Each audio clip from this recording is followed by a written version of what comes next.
Welcome কেটো math চ্যানেলে সবাইকে স্বাগত জানিয়ে অন স্ক্রিন তোমরা দেখতে পাচ্ছ কেমিস্ট্রি বিষয় নিয়ে আজকে আলোচনা করব। কেমিস্ট্রির মোট 20টা প্রশ্ন নিয়ে আলোচনা করব। আগের ভিডিওতে ভূগোলের ক্লাস দিয়েছিলাম, সেখানে মোট 15টা প্রশ্ন দিয়েছিলাম। যেভাবে ওয়েস্ট বেঙ্গল পুলিশে প্রশ্ন করা হবে সেভাবে প্রশ্নগুলো তৈরি করা হয়েছিল। আজকে কেমিস্ট্রি ক্লাসেও আমরা যেভাবে প্রশ্ন তৈরি করা হবে ওয়েস্ট বেঙ্গল পুলিশের জন্য আমরা সেভাবে প্রশ্নগুলো তৈরি করেছি। তো যারা এখনও পর্যন্ত চ্যানেলটিকে সাবস্ক্রাইব করোনি তারা অবশ্যই চ্যানেলটিকে সাবস্ক্রাইব করে পাশে থাকা বেল আইকনটি প্রেস করে দেবে, যাতে সবার আগে তোমাদের কাছে ভিডিওটি পৌঁছে যায়। ঠিক আছে, আর আমরা চেষ্টা করব যাহাতে প্রশ্ন কমন আসার চেষ্টা করার, যাহাতে তোমরা কমন পাবে প্রশ্নগুলো, সেভাবে আমরা প্রশ্ন তৈরি করেছি। তো দেখো, প্রথম প্রশ্ন, পরমাণুর নিউট্রন আবিষ্কার করেন। এখানে 4টা অপশান দেওয়া আছে। সঠিক অ্যান্সার যদি জানো অবশ্যই কমেন্ট করে জানিয়ে দেবে। অপশান বি হবে সঠিক অ্যান্সার, চ্যাট ডিউক হবে সঠিক অ্যান্সার। ঠিক আছে, অপশান বি। এবার দেখো, জলের বাষ্পে রূপান্তরকে বলা হয়। 4টা অপশান দেওয়া আছে। এখানে সঠিক অ্যান্সার কি হবে? এখানে সঠিক অ্যান্সার হয়ে যাবে অপশান বি, ভৌত পরিবর্তন হলো জলের বাষ্পে রূপান্তর, মানে জলের বাষ্প রূপান্তরিত হয়।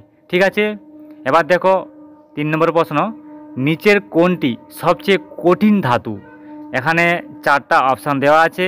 যদি জানো ভিডিওটি থেমে অবশ্যই কমেন্ট করে জানিয়ে দেবে। ঠিক আছে, এখানে হবে অপশান হবে সি হবে। ঠিক আছে, প্লাটিনাম।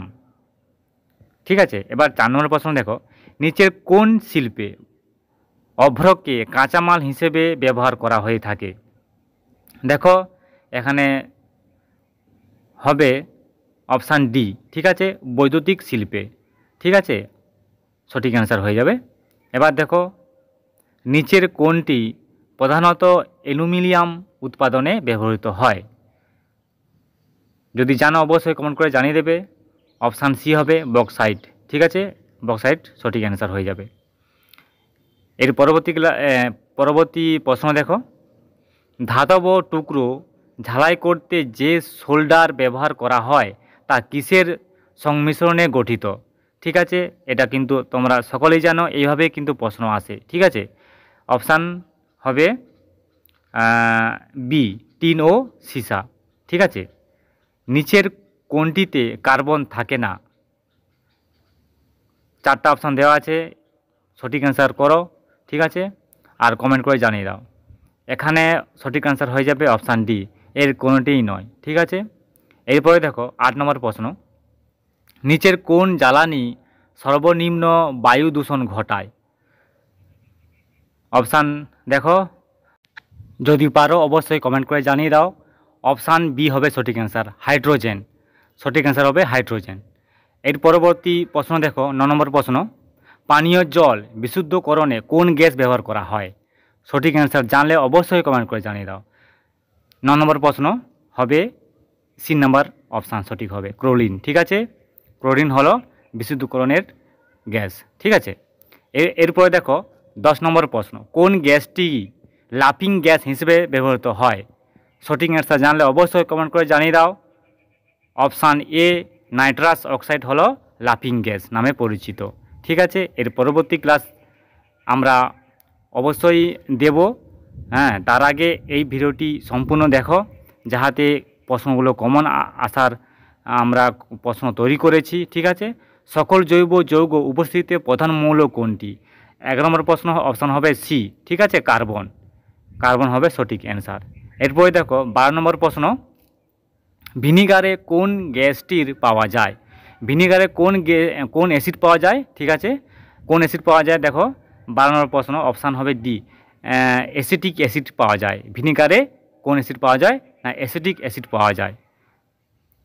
তার পরবর্তী প্রশ্ন দেখো, টয়লেটের কাছাকাছি প্রায় তীব্র গন্ধের কারণটা কি? এটা কিন্তু তোমরা সকলেই জানো।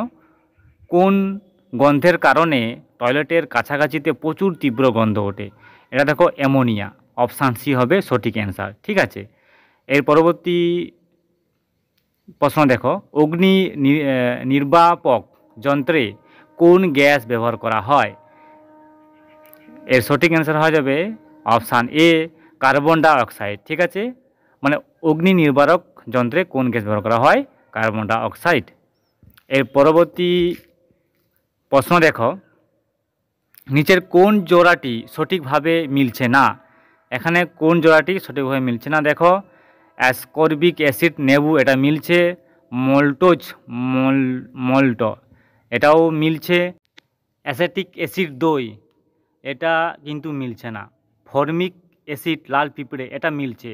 তাহলে অপশান সি হবে সঠিক অ্যান্সার, অ্যাসেটিক অ্যাসিড দই এটা হবে সঠিক অ্যান্সার। ঠিক আছে, এর পরবর্তী প্রশ্ন দেখো, বিমানের টায়ার স্থিতি করতে যে গ্যাস ব্যবহার করা হয়, এটা কিন্তু ইম্পর্টেন্ট, ভেরি ভেরি ইম্পর্টেন্ট প্রশ্ন।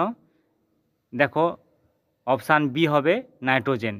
নাইট্রোজেন হচ্ছে বিমানের টায়ার যে স্থিতি করতে ওই গ্যাসটা ব্যবহার করা হয়। ঠিক আছে, খাঁটি সোনা কত ক্যারেটে হয়?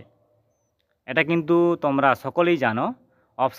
অপশান বিতে আছে, দেখো 24 ক্যারেটে সোনা, 24 ক্যারেটে গণনা করা হয়। ঠিক আছে, নিচের কোনটি পরমাণুর অংশ নয়?